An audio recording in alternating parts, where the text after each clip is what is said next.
In this tutorial, I'll be going over the General Research Ethics Board event forms for Social Sciences and Humanities available in ROMEO, where you can access them, when you should be submitting a form, who can submit a form, and how to complete an event form.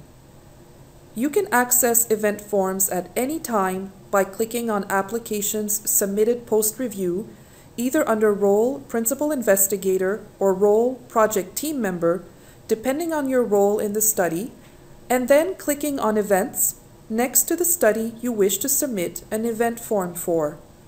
The renewal form for approved studies will also be available through My Reminders 30 days before it is due.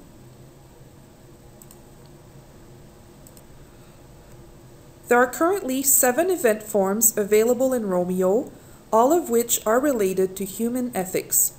Event forms allow you to make amendments to your approved human ethics certification applications, report any adverse events, and submit renewal requests for previously approved ethics certification applications.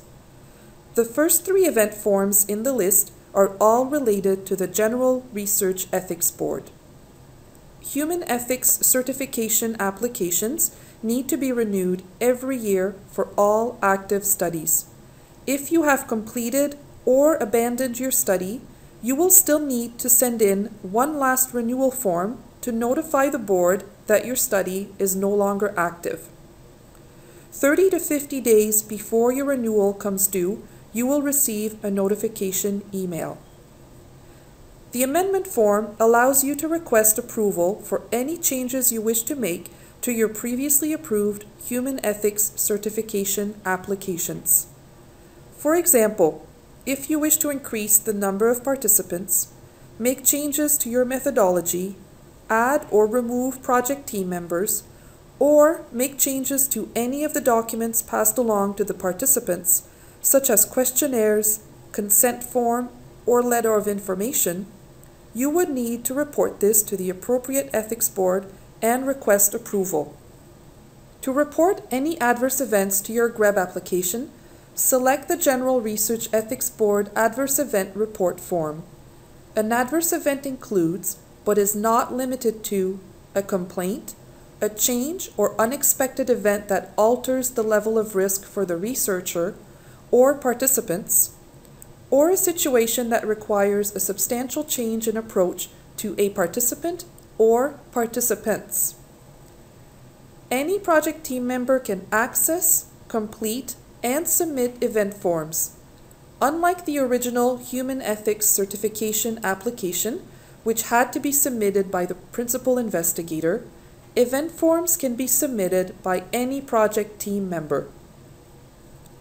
Event forms are short and simple to complete and submit. In this example, I'll be using a General Research Ethics Board annual renewal form for approved studies. The Event Info tab is not a required tab. You can use the text box to add any comments you would like to pass along to the reviewers. Remember to hit that Save button each time you complete a tab.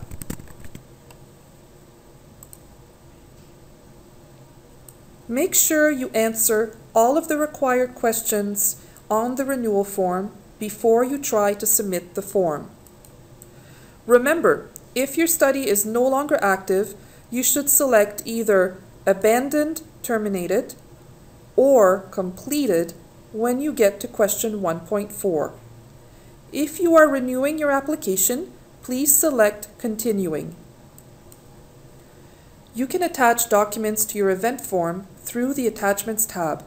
The system accepts a wide variety of document formats, such as Word files, spreadsheets, JPEG files, or PDFs. You may upload multiple attachments to your event form, provided that each document is no larger than 5 megabytes. If you can still see the Errors tab, then you have left some required questions unanswered. Check the Errors tab to see which question you skipped.